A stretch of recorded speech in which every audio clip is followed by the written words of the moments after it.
আসসালামু আলাইকুম ওয়া রাহমাতুল্লাহি ওয়া বারাকাতুহু। ইসলাম পূর্ব জাহিলিয়াতের যুগে নারীদের কোনো সম্মান ছিল না। তারা ছিল অবহেলিত, তারা ছিল ঘৃণিত, তারা শুধুমাত্র বিবেচিত হতো ভোগ্যবস্তু হিসেবে। শুধু তাই নয়, ক্ষেত্র বিশেষ একজন নারী সে তো মানুষ, এই মানুষ হিসেবে বেঁচে থাকার অধিকারও তার ছিল না। তাদেরকে জীবন্ত প্রথিত করা হতো। আপনি ঠিকই শুনেছেন, তাদেরকে জীবন্ত পুঁতে ফেলা হতো। তাদের এ বিষয়েই আল্লাহ তাআলা জানাতে গিয়ে সূরা নাহলের ৫৮ এবং ৫৯ নম্বর আয়াতে ইরশাদ করছেন, আউযু বিল্লাহি মিনাশ শাইতানির রাজীম, বিসমিল্লাহির রহমানির রহিম। ওয়া ইযা বুশিরা আহাদুহুম বিল উনসা, যখন জাহিলিয়াতের যুগে কোনো মানুষকে তার কন্যা সন্তান সম্পর্কে সুসংবাদ দেওয়া হয়, তার কন্যা সন্তান জন্মগ্রহণ করেছে এই সুসংবাদ দেওয়া হয়, যল্লা ওয়াজহুহু মুসওয়াদ্দা, তার চেহারা ধুলোমলিন হয়ে যায়, তার চেহারা কালো হয়ে যায়, ওয়াহুয়া কাযীম, এবং সে মনস্তাপে ক্লিষ্ট হয়, মনে মনে ভুগতে থাকে। পরবর্তী আয়াতে আল্লাহ তাআলা বলছেন, ইয়াতাওয়ারা মিনাল কওমি মিন সুই মা বুশিরা বিহি, তাকে যে সুসংবাদ দেওয়া হয়েছে সে সংবাদের গ্লানির কারণে সে মানুষের কাছ থেকে আত্মগোপন করে, সে অপমান বোধ করে, সে চিন্তা করে যে কিভাবে আমি মানুষকে মুখ দেখাবো, আমার কন্যা সন্তান হয়েছে, আমি মানুষের সামনে কিভাবে যাব, আমার তো কন্যা সন্তান হয়েছে। এইভাবে সে মানুষের সামনে থেকে সরে যায়, মানুষকে নিজের চেহারা দেখায় না।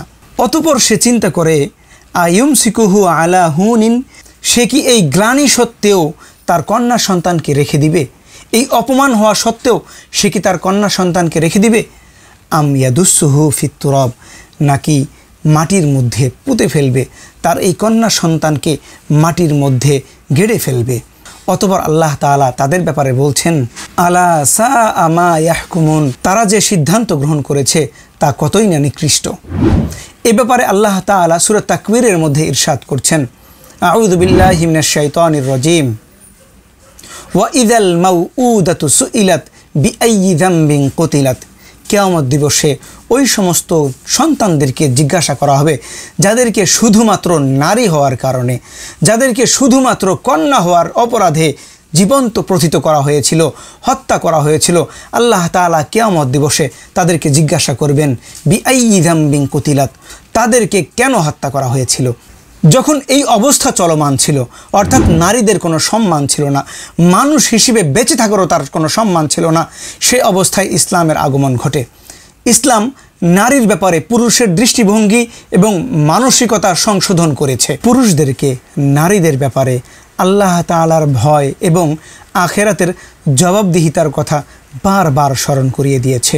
নারীর প্রতি অন্যায় আচরণের ক্ষতি ও ভয়াবহতা উল্লেখ করে বারবার ইসলাম পুরুষদেরকে সতর্ক করেছে যে নারীর সাথে কখনোই অন্যায় করা যাবে না।